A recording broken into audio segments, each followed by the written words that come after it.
qué hablar de espacios seguros?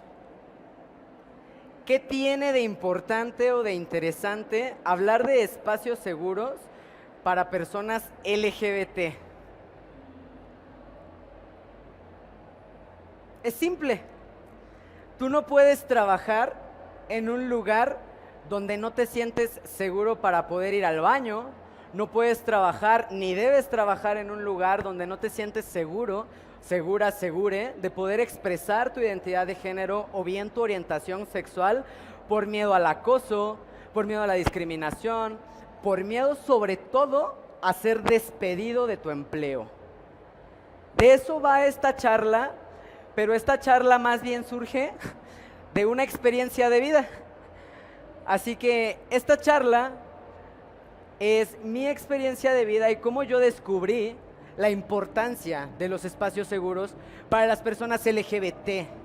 Porque yo empecé trabajando como una mujer lesbiana cuando me identificaba como ella, porque pues al ser un hombre trans, al nacer con vulva y al ser identificado como mujer por esto, yo viví una realidad de ser una mujer lesbiana, aunque no necesariamente fuera mi verdadera realidad. Y como nadie lo sabía en donde yo trabajaba, ¿cómo iban a tratarme de manera digna? O cómo iban a tratarme de manera honrada, ¿no? Por todo el estigma que existe también hacia la comunidad L. Y cuando dije que era un hombre trans, pues ahí les va la historia, ¿no? Pues ahí les va la historia.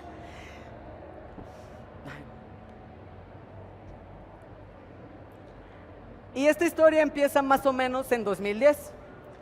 Cuando a este chico, pues lo corren de su casa por elemento homosexual. Yo decidí un día buenamente decir en mi casa, pues mamá, me gustan las mujeres, y eso no le gustó a mi madre conservadora, religiosa, y sobre todo este tipo de mujer que de alguna manera pues buscaba transmitirme las historias y la experiencia que le transmitieron a ella en relación a esto, ¿no? A ella le enseñó su madre y su padre que una mujer que se sentía atraída por otras mujeres estaba mal. Y eso pues no está padre, y como no está padre, entonces yo te pido que o seas lo que yo soy o que te vayas de la casa. Y pues, infancia trans, infancia difícil, llena de violencia, llena de discriminación, llena de exclusión, un patrón constante en el que yo decido, para dejar de vivir esa violencia en casa, excluirme a mí mismo. Yo me voy de mi casa y mi mamá dice que yo me fui para ponerme la bandera. Así lo dijo. Tú te fuiste de la casa, renunciaste a todo lo que tenías por ponerte una bandera gay. Y la equivocada aparte, ¿no? Aparte la bandera equivocada porque ni era la mía. Y entonces así fue. A mis 17 años, tengo que salir de casa por esta situación. Ya la violencia física, económica, psicológica y emocional era insostenible en mi hogar. Yo decido salir, enfrentarme al mundo a mis 17 años con esta identidad errónea donde yo era una mujer lesbiana. ¿Y qué fue lo que pasó después?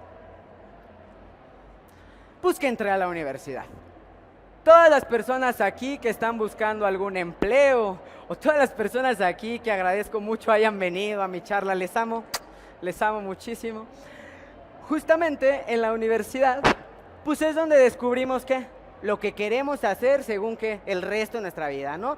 Yo estudié pues fisioterapia, y aunque ustedes puedan preguntarse cómo un fisioterapeuta acabó hablando de diversidad, de equidad, de inclusión en el Summit de Pride Connection siendo el Project Manager, pues ha sido justamente por eso, porque gracias a mi licenciatura en fisioterapia yo entendí la importancia que tenía de verdad la inclusión, desde la arquitectura en un espacio para las personas que viven con discapacidad, hasta el simple hecho de que el lenguaje esté adaptado para que todas, todos, todes se puedan sentir incluidos, puedan sentirse parte de, llámese la escuela, llámese la oficina, llámese el grupo de amigos o simplemente pues la familia, ¿no? Entonces Diego Martínez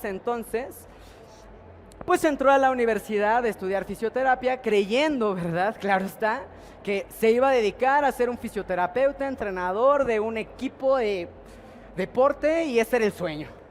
Ese era el sueño a los 20 años de Diego cuando entró a la universidad y no sabía que se llamaba Diego, para empezar, ¿no? ¿Qué pasó en la universidad que marcó mi vida a un nivel en el que yo dije, yo soy un hombre trans? Pues fue bien sencillo. Yo estaba cursando el 6º semestre de la carrera y yo llevaba una materia que se llamaba sexualidad y discapacidad. Hace sentido, lesionados medulares, y lo primero que te preguntan, pues yo cuándo voy a poder volver a tener relaciones sexuales, pues porque perdí la movilidad de mis piernas para abajo, ¿no? Entonces yo dije, pues esta clase va a estar muy interesante por eso, pero no.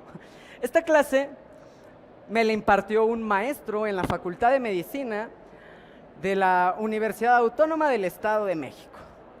Este maestro era argentino, polinombrado, sexólogo, sociólogo, filósofo y homofóbico.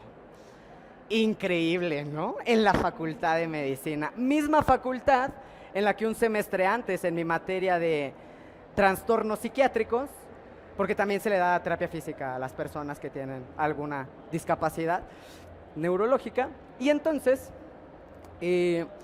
yo en esta situación me dan a exponer mi clase, educación sexual, y pues el niño se fue con todo, ¿no? El niño sabía la importancia que tenía saber la orientación sexual de las personas, porque era lo único que conocía entonces, pues porque lo corrieron de la escuela y lo corrieron de su casa por ese sesgo inconsciente tan importante que es desconocer esto.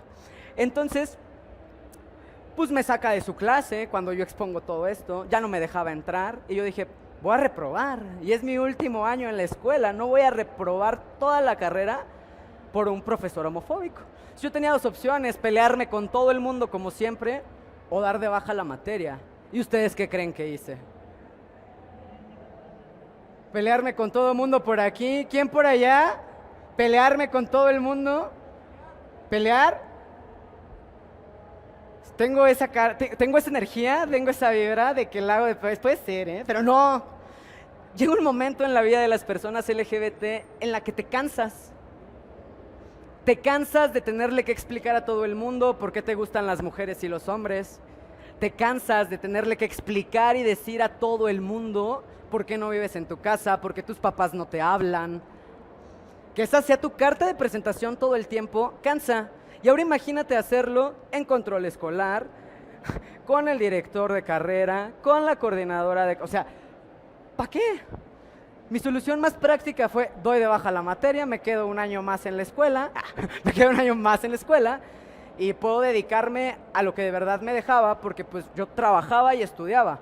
Quienes no tenemos el privilegio de que nuestros papás nos apoyen necesariamente con esta parte de la educación, como es la mayoría del caso de las personas trans, pues nos enfrentamos a esta realidad. Si tú quieres estudiar, tienes que trabajar. Y de aquí a que encuentras un trabajo que te dé chance de poder ir a la escuela, de aquí a que encuentras un trabajo que te dé chance poder desarrollar realmente tus talentos y en el que puedas escalar, ¿no? Y en el que sepas que en 2 años no te van a correr porque descubran que eres una persona homosexual o una persona transgénero. Total que ya, yo doy de baja la materia y entonces yo era muy feliz, realmente era muy feliz, porque cuando yo entro el siguiente año, la clase me la da la persona a la que yo me atrevo a decir transformó mi vida en todos los sentidos. Es una doctora llamada Elizabeth Hernández y ella sexóloga, señora aliada, doctora. Y entonces empieza su clase con una pregunta. ¿Quién eres? Preséntate. ¿Quién eres? Preséntate. Esa era la cara de todos, ¿no? Pero era tu maestra y te podía reprobar. Yo a ella no la puedo reprobar, pero guardias, no sé. Y es que esa era la cosa. Era un grupo muy diverso porque había muchos adultos realmente. O sea, en la universidad estamos pues morros, ¿no? No sabes ni que crees que sabes lo que quieres toda tu vida, pero mírenme aquí, ¿no? Y dicho esto, había un grupo de militares estudiando esa materia con nosotros, ¿no? Porque había cierto convenio y ellos estudiaban la licenciatura ahí. Cámara. Entonces, hablar de diversidad sexual con los militares era como decirle al poli que eres gay y que no te arreste, ¿no? Porque no te debería de poder llevar. Pero eran muy, muy serios, muy cuadrados con estos temas y eso era un conflicto, pues, para muchos, para mí. Pero realmente la maestra vio que nadie sabía ni quién era, ni qué hacía, sin importar la edad. Y como toda maestra comprometida con la educación, dijo, háganme un collage. No, me van a hacer un collage de tarea, donde con imágenes, porque con palabras no les sale, me puedan decir quiénes son. Y ahí tienen al Diego recortando, taca, taca, la bandera, porque me la puse y por eso me corrieron de mi casa, ¿no? Entonces la vamos a poner en todos lados. ¿Y qué fue lo que siguió? Pues siguió que la doctora me hizo una pregunta que nunca nadie en la vida me había hecho y fue, ¿hay algún nombre con el que te gustaría que te llamáramos? Y yo no entendí esa pregunta, porque yo no sabía que era una realidad que alguien me pudiera llamar por el nombre con el que yo me identificaba. Cuando yo escuché Diego la primera vez, no les voy a decir el contexto, pero cuando yo escuché o conocí al primer Diego en mi vida, resonó tan bonito en mí ese nombre, que ese era mi nombre secreto. Y cuando yo era niño, que todavía pues no me pasaba la pubertad y no me crecían los senos y no vivía con disforia, yo andaba en playerita, en el balneario, en la playa, y jugaba con mis amiguitos, y yo les decía que me llamaba Diego, pero que no le podían decir a nadie. Cuando a mí la doctora, una señora de casi 50 años, me preguntó eso, yo no entendí por qué me lo había preguntado, porque era obvio que ella vio en mí una identidad transmasculina, ¿no? Total que ya, nos presentamos todos, siguiente clase, pues ahí les va. Y la primera clase se llamó Identidad Sexual. Y dentro de la identidad sexual explicaban un par de cosas.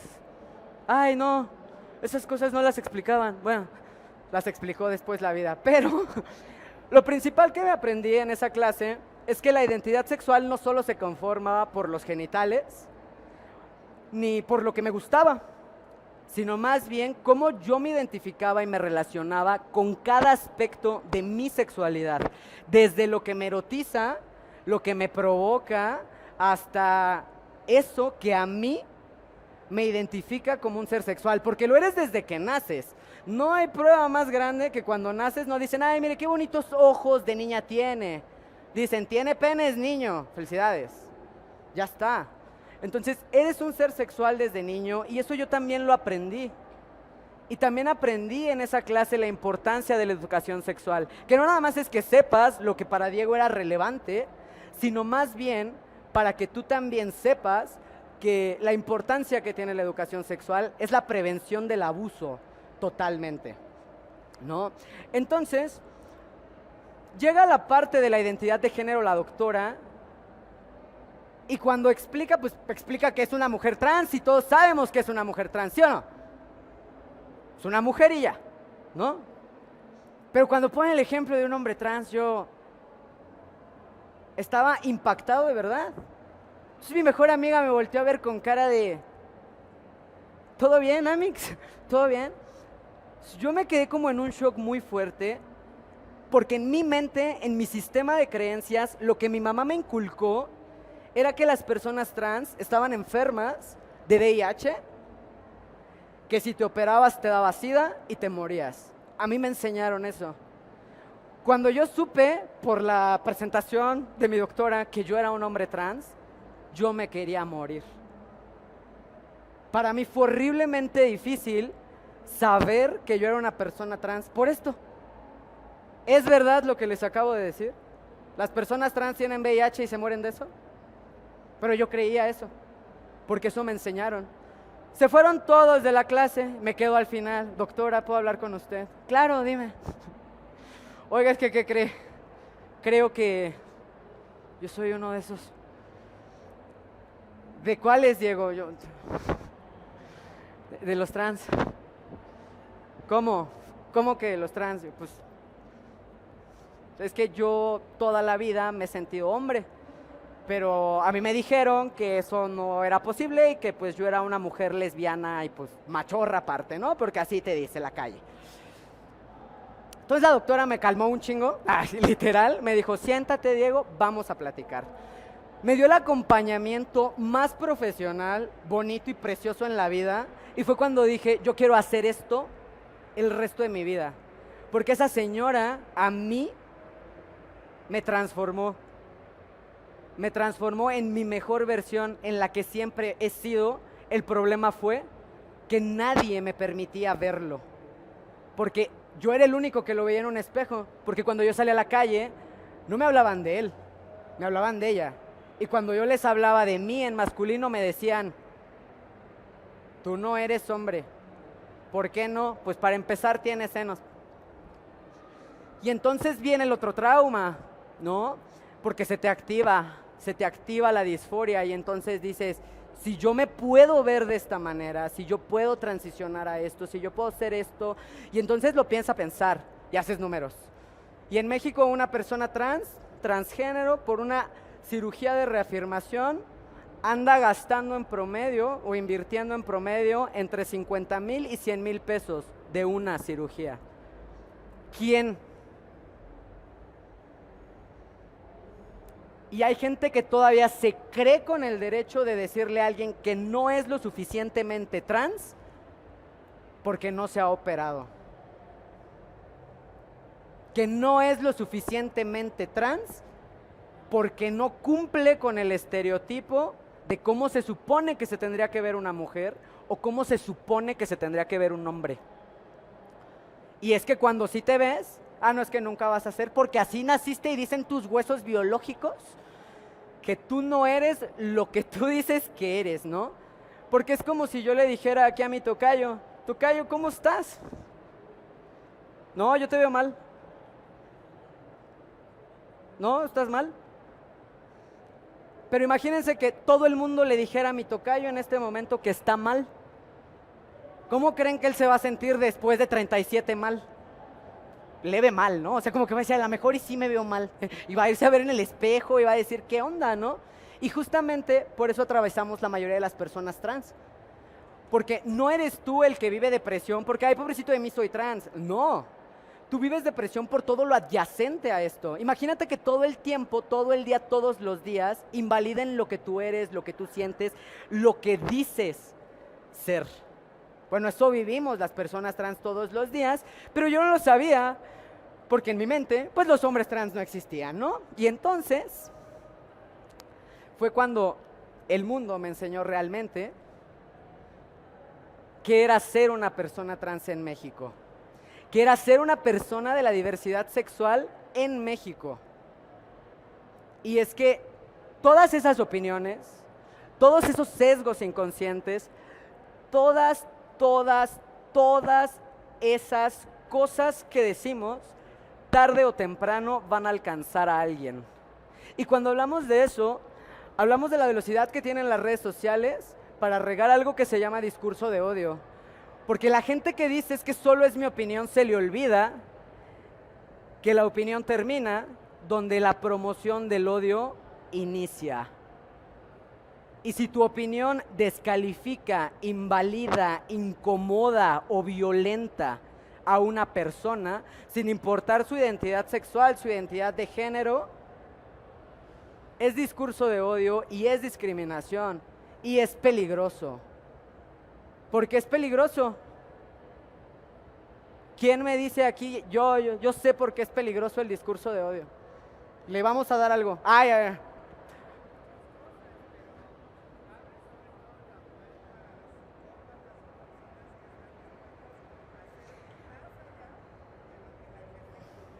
Exacto. ¿No escucharon lo que dijo? Yo tampoco. No, no es cierto, no, es que es verdad. El discurso de odio abre la puerta a personas con una mentalidad así de radical que cuando se manifiestan en una Cámara de Diputados ya no lo hacen para defender sus derechos. Su argumento es no a los derechos de las personas trans.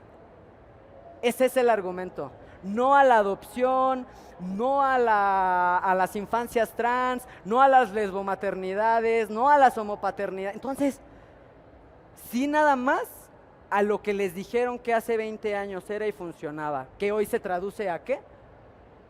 A discurso de odio. Si no somos capaces de ver que nuestras creencias, sin importar quién nos las haya inculcado, se pueden traducir en un discurso de odio, entonces no hemos sido capaces realmente de cuestionarnos a nosotros mismos, mismas, mismes, quiénes somos, qué hacemos, para qué lo hacemos, que es más que importante, y a dónde pretendo llegar con esto que estoy haciendo.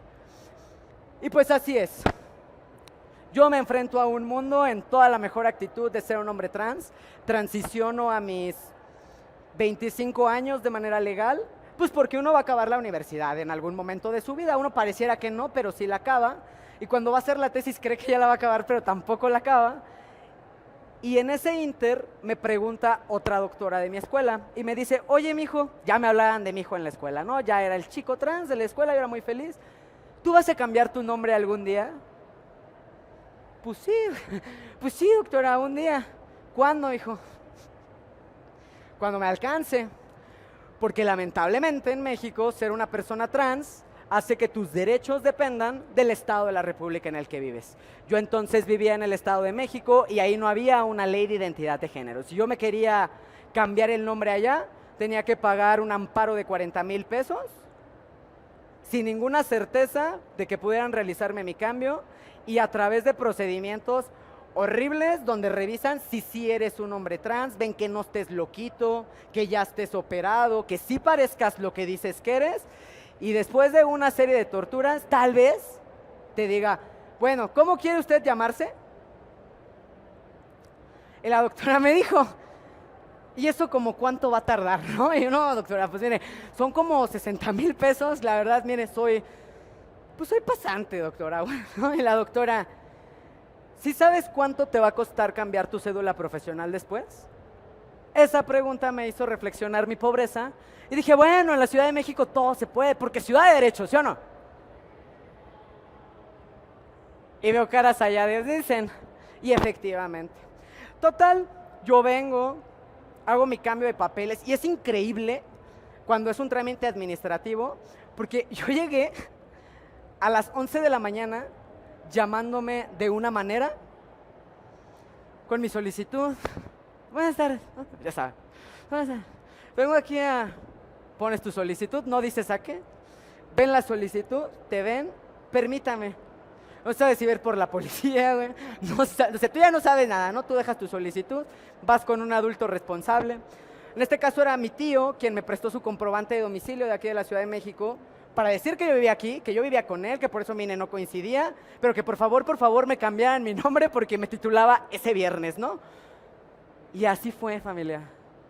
Así fue Team Summit Pride Connection, como yo llegué un día a las 11 de la mañana llamándome de una manera y a las 12 del día yo tenía un acta que decía Diego Martínez. Gracias por empezar ese aplauso, Hans, te amo.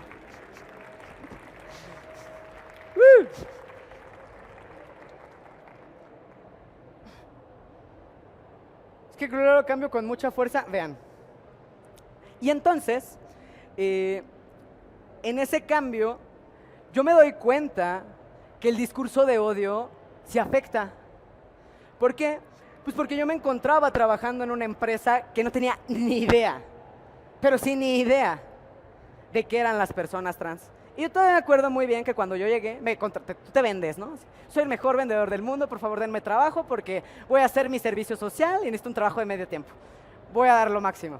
Porque las personas trans, las personas LGBT, las personas que desde una edad muy temprana tenemos que trabajar pues para poder solventar estos gastos, sabemos ciertas cosas, ¿no?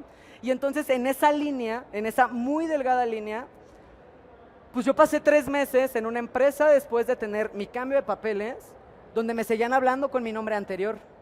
Me obligaban a presentarme con todos los clientes por teléfono con mi nombre anterior, porque no tenían un proceso, porque no tenían un protocolo. Claro, ¿esto fue hace cuántos años? No tantos, ¿cuántos creen que tengo? No, fue como unos 5 años, que realmente empezaba como este ruido y esta fuerza que ganó hoy la comunidad trans. En ese entonces yo no era el que soy, yo era muy parecido a N, un chico de 27 años que vivió hostigamiento y acoso laboral por parte de su jefe directo y su compañero de trabajo debido a su identidad de género en una sucursal de No Importa. Y estuvo muy feo este caso porque ahora me lo remiten mis compañeros activistas y me dicen, ¿qué onda, Diego? ¿No? Porque pues saben que el Diego anda aquí, ¿no? Ahora. Y Y cuando yo veo esto, yo veo muchas cosas. Porque no es la empresa la que está discriminando, misgendereando o hostigando a N. Es su jefe directo y su compañero de trabajo. ¿Ustedes cómo se sentirían si no pudieran denunciar que alguien les está violentando con su jefe? Ay, es que el que te está violentando es tu jefe. Pues bueno, eso es ser una persona trans en México, particularmente un hombre del Estado de México.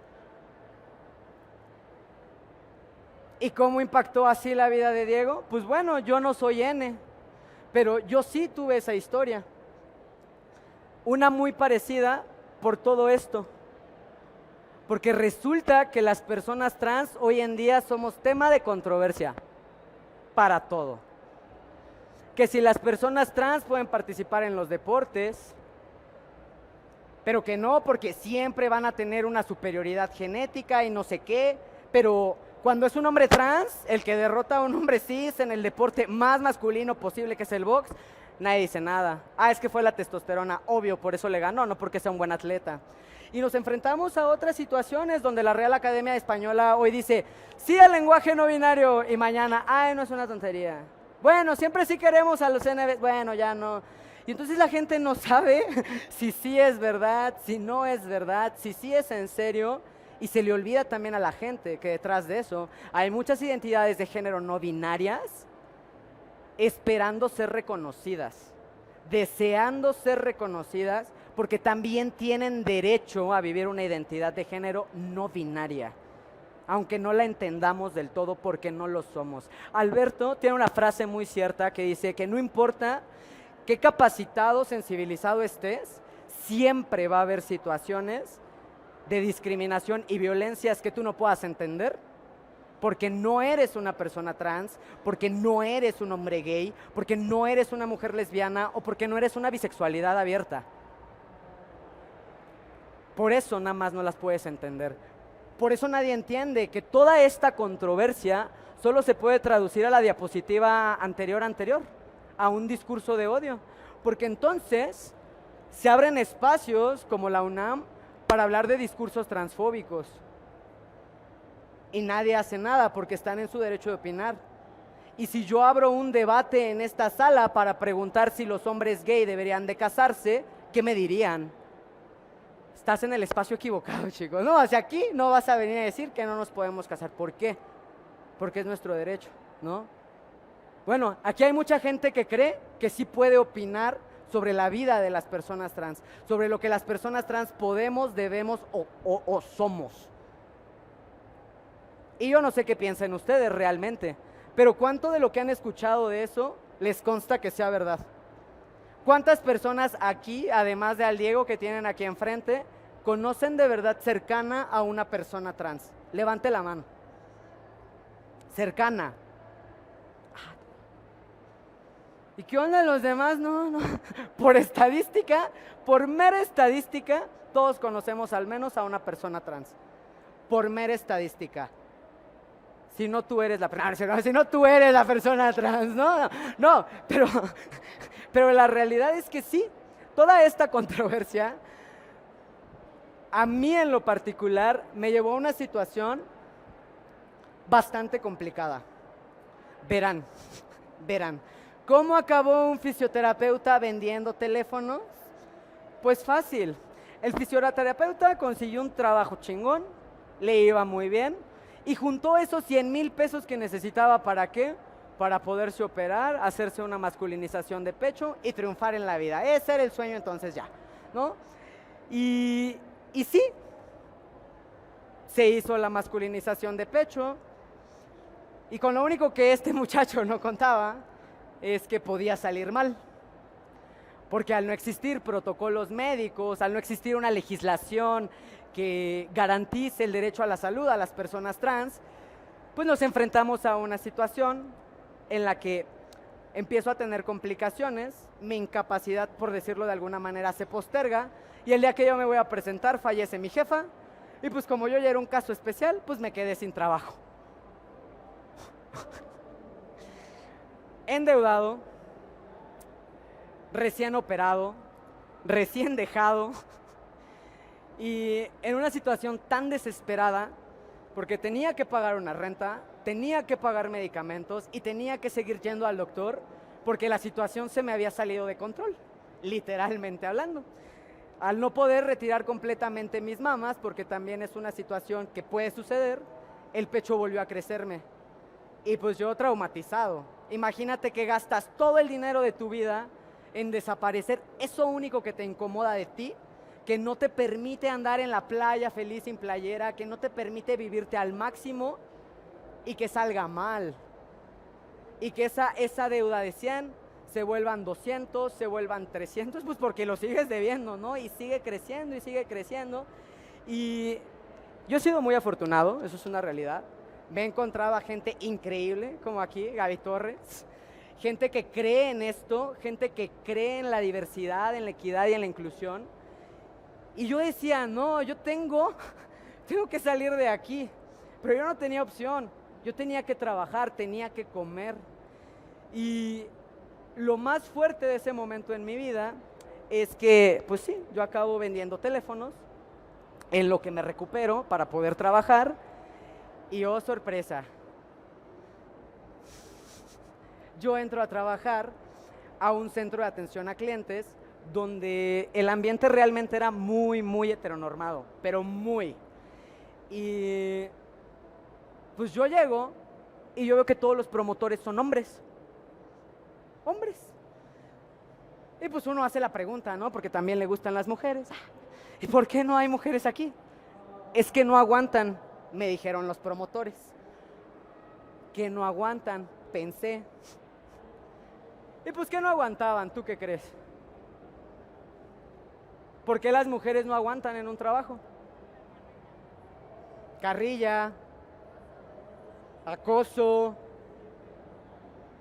ambiente pesado, misoginia, pues es que sí, todo eso se traduce a una palabra, misoginia. Y el problema principal con esa palabra es que también aplica, aunque no lo crean, para masculinidades diversas, porque la misoginia solo es una cara de un problema, de un síntoma social llamado machismo. ¿Cómo llegó Diego, este hombre trans, a vivir acoso en ese trabajo? Así. Un día un vato dijo, molestando a otro, ay, miren, como que ese es está bien guapo, ¿no? Y le pegan a uno. Y me voltean a ver, y yo, pues sí está. No es mi tipo, dije. Ay, no. Y ese fue el peor error de mi vida en ese lugar. Porque entonces esos hombres cis heterosexuales, con esa, yo le digo, manía de molestarse entre ellos como si ser homosexual fuera una molestia, de insultarse con la sexualidad de otro como si ser un hombre gay fuera un insulto, y yo en esta posición de, oye, pues, ¿y qué? O sea, ¿y qué si me gustan los hombres y las mujeres? Y entonces entendí por qué los hombres gay, no expresaban así su sexualidad tan abiertamente.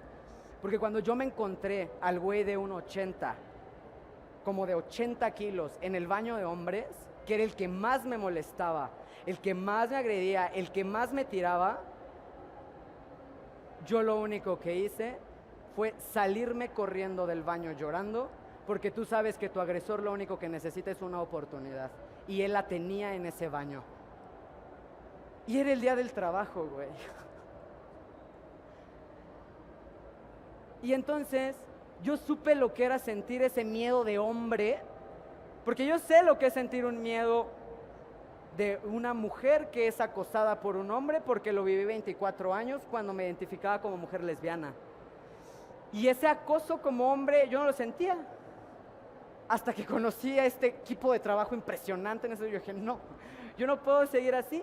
Yo hablo con mi jefe y la solución de mi jefe es moverme de la tienda. ¿Ustedes creen de verdad que será una solución? Pues esa fue la solución. Y entre que me movían y no me movían de tienda, pues todo el centro de atención a clientes se enteró, porque el niño pues se había quejado con su jefe. ¿Se acuerdan del que se quejó de su jefe? Mi jefe no se burló de mí, mi jefe no me acosaba ni me hostigaba, era mi compi. Él creía que era gay, porque aparte siempre me dicen ahora, desde que pues parezco hombre. Siempre me dicen ahora, ay, no te ofendas, pero pensamos que eras gay. Y yo, cero me ofende porque no es una ofensa y porque al final sí me gustan los hombres y que tiene, ¿no? Entonces, como en toda esa línea discursiva, cuando mi jefe se entera de esto, pues como que él cae también en esta incomodidad y ni siquiera sabían que era un hombre trans, solo era que me gustaban los hombres y las mujeres. Ese era todo el problema en mi trabajo. Pues total que casi después de un mes de que no me movían de tienda y no me movían de tienda y la situación se volvía más y más y más insostenible para mí, lo único que yo pude hacer fue denunciar lo que yo vivía. Pues porque al final hoy es lo que hacemos, ¿no? Si no lo hablas, como ir al terapeuta cuesta dinero, pues uno tiene redes sociales, ¿no? Y son gratis, ¿sí o no? ¡Ay! Ah. Y son gratis las redes sociales y pues yo le hablé a Dios en este tuit o en lo que sea que crean y que me escucha. Que me escucha porque yo traía ya una carrera de activismo, por decirlo de alguna manera. Logramos la ley de identidad de género en el Estado de México con colectivos, se peleó por el matrimonio igualitario hasta el cansancio y pues bueno, se logró, se puede decir. Cuando Alberto Arriaga comienza con la idea de reestructurar Pride Connection, él estaba buscando hacer un equipo de trabajo. Él me conocía, nos conocimos en un evento de activismo y pues él me pregunta por inbox, ¿no? Ya saben, DM, ¿no? DM. Y él me dice, oye, ¿cuánto estás ganando en tu trabajo si es heterosexual, no? Y yo, pues mira, ni es tanto como quisiera, pero no me puedo bajar de eso porque lo debo todo, ¿no? Necesito ese sueldo. Y él me dijo, yo estoy trabajando en este proyecto y de ninguna manera yo podría pedirte que te bajaras de sueldo, todo lo contrario. En Pride Connection promovemos dignificar el trabajo de las personas LGBT y sobre todo no precarizar a las personas trans. Yo ni sabía lo que significaba precarizar en este sentido laboral y mucho menos me había encontrado con alguien que dijera, oye, dignifiquemos el trabajo. Qué fuerte que después de 10 años trabajando para diferentes cosas, ¿no? Pues porque la haces de todo cuando te pagas la escuela. En 10 años yo jamás haya escuchado la palabra trabajo digno. Hasta que llegué a Pride Connection. Porque entonces entendí lo que les decía hace 4 diapositivas, que no necesariamente es la empresa la que está cometiendo el acto de discriminación, es la gente dentro de las empresas. Porque las empresas que hoy hicieron todo esto, no lo hicieron solos, no lo hicieron solas, lo hicieron las personas dentro de las empresas. Cada uno de ustedes que pertenece a un comité de diversidad e inclusión y que dice, pues yo tengo 300 pendientes, más los gratis, ¿no? Del Summit de Pride Connection. Y el Leo que me manda correos a cada rato y que nunca le contesto. Pero aquí estoy porque yo creo que lo que ese vato vivió no lo debería vivir nadie. Porque ese vato se pensó suicidar varias veces ese año. Porque ese vato dijo, si yo sigo en esta situación, me va a suceder algo. Porque yo ya tenía miedo de ir a mi trabajo. Y entonces entendí, gracias a Pride Connection, justamente eso, que es la gente dentro de las empresas la que realmente hace la diferencia. La que realmente te dice, oye, ¿por qué no? ¿Qué tendría de malo? Pues mira, nunca hemos hecho el proceso, tenemos un protocolo global, vamos a hacerlo, pero con el respeto, con el acompañamiento, con la empatía, nada más. Y se necesitan 0 pesos de budget para ser empático. Se necesitan 0 pesos, 0 pesos para hablarle a tu compañera, a tu compañero o a tu compañere por el pronombre con el que se identifica. Pero se necesita toda la voluntad. ¿Y quién sí la tiene? ¿Quién sí tiene la voluntad para decir, yo tal vez nunca puedo entender ni vivir ni atravesar las violencias que tú, pero sé que las vives, no las invalido y gracias a mi privilegio, a esto que yo soy, busco la manera de que lo mío deje de ser un privilegio y tú puedas tener las mismas oportunidades de trabajo que yo, puedas tener las mismas oportunidades de estudiar que yo, pero sobre todo que tú puedas tener la misma cantidad de derechos que yo. Las personas trans no queremos más derechos que nadie.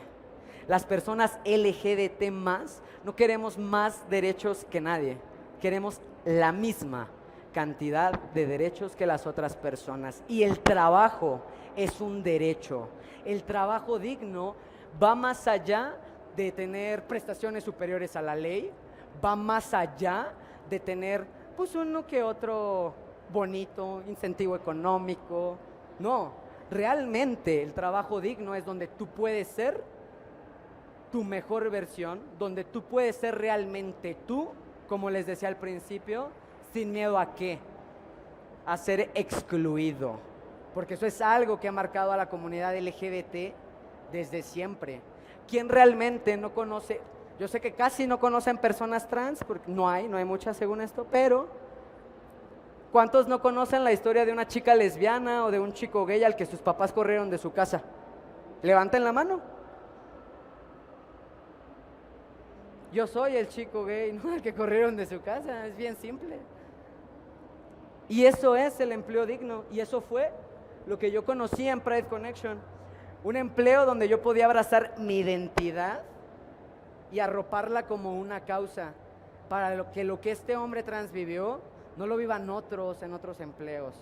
Que no los misgenderían 3 meses porque no son capaces de agilizar sus procesos, porque los desconocen, no los entienden o le tienen miedo. Pero no le tienen, o sea, es que esa es la cosa, ¿no? O sea, no le tengo miedo a todo lo que vive esa persona, solo le tengo miedo a mis creencias personales. Y a esto se traduce cómo este fisioterapeuta llegó aquí. Llámenlo destino, pero yo le llamo propósito de vida, y eso es lo que me mueve. Realmente yo he aprendido gracias a Pride Connection y a todas las personas aquí que para garantizar espacios seguros de trabajo para las personas LGBT solo se necesitan 3 cosas que cuestan 0 pesos. Bueno, no es verdad, pero sí, no cuestan 0 pesos, porque tenemos que dignificar el trabajo de las personas LGBT. Pero la primera es esa, es la sensibilización y capacitación continua para todos los niveles. ¿Por qué? Porque de nada me sirve que mis compañeritas, compañeritos, compañeritas de trabajo sepan mis pronombres si mi jefe se burla de eso. Si yo no puedo reportarle a mi jefe que me están agrediendo, es porque mi jefe no tiene esa capacitación, ni esa sensibilización, ni está alineado a los valores de la empresa, porque en teoría la empresa no discrimina, discrimina a la persona. Lo segundo, políticas internas en diversidad, equidad e inclusión. No saben la cantidad de veces que yo he escuchado, porque yo me dediqué mucho tiempo a la consultoría, que yo he escuchado pero es que aquí no importa lo que sean, o sea, aquí los aceptamos como son, ¿no? Aquí no importa lo que tú quieras hacer, Barbie Girl, no pasa nada. Y yo, pero lo tienes por escrito. Entonces no es cierto, porque tenerlo por escrito me compromete a qué, pues a cumplirlo, ¿no? Porque ahí sí ya hay una palabra que yo dije que iba a cumplir, y pobre del que no la cumpla. Y por último, lo más importante de todo, siempre va a ser la confianza. Si tú no tienes la confianza de poder ir en falda a tu trabajo, es un síntoma. Si tú no tienes la confianza de hablar de tu expresión de género, de tu orientación sexual en tu trabajo, eso es un síntoma. Si tú no tienes la confianza en tu trabajo de decir que eres una mujer diversa, ese es un síntoma de la empresa. Y es un síntoma bien fuerte porque la gente no es capaz de abrirse. Saquen sus conclusiones. ¿Cuál es ese síntoma? Pero si no hay confianza, no hay nada. Hasta en las parejas, no están los amigos. O sea, tú no te vas de borracho con alguien que sabes que pues te puede dejar ahí, ¿no? O sea, tú no vas a esos lugares. O no deberías, cada quien, no deberías. Yo no los limito, cada quien aquí puede hacer lo que quiera. Pero realmente de eso va. Si ustedes buscan, ¿cómo hago un espacio seguro en mi trabajo si no tengo presupuesto? Si no quieren hacer un comité, si la empresa no quiere invertir, así, Siempre hay un poquito presupuesto para pagar una capacitación, porque recuerden, el trabajo de las personas LGBT más vale. El que alguien te pueda platicar su historia, el que alguien te pueda contar cómo logró atravesar ciertas cosas es trabajo. Y no es trabajo porque me pagues la plática, es trabajo porque para poder tener esta resiliencia, tú te vas a terapia quién sabe cuántas horas. O como el Diego, tienes varios terapeutas, ¿no? Porque pues, tienes varios problemas, entonces necesitas más de un terapeuta para cada problema, ¿no? Y es real. Y es real que... Ay, se me cayó un poquito. Y es real porque si nosotros mismos no somos capaces de ver en nosotros estas fortalezas, estas resiliencias y de verlos en los demás, ¿cómo vamos a dignificarlas? ¿Cómo vas a dejar de precarizar a la gente LGBT que no le quieres dar una plática porque crees que es su trabajo? Y dártela gratis aparte. De eso va la no precarización laboral, de eso va para mí lo que cuesta de alguna manera crear espacios de diversidad e inclusión. Es una decisión y el resto sucede. Tú escuchas la historia de PepsiCo y se tardaron 10 años en hacer lo que hacen.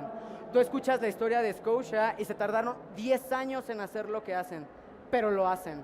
Decidieron hacerlo y yo por eso les pido un aplauso, pero para ustedes. Porque hoy ustedes son aquí quienes están haciendo esas diferencias en sus empresas, quienes están buscando entender por qué las personas trans, por qué las personas LGBT merecemos espacios seguros de trabajo, porque es nuestro derecho, como el de todas, todos, todes. Y pues yo para terminar, únicamente les repito mi mensaje del día final, y es que garantizar espacios de trabajo seguros para las personas LGBT es responsabilidad de todos. La empresa no discrimina, discrimina el empleado que no se adhiere a las políticas de diversidad, equidad e inclusión. Discrimina a la persona que antepone sus creencias personales ante la ley, ante lo que dice la OMS, ¿no? Ante todo. De eso va crear espacios seguros, de eso va la importancia. Y pues yo no tengo más que decir. Muchísimas gracias por darse su tiempo para estar aquí. Mil gracias.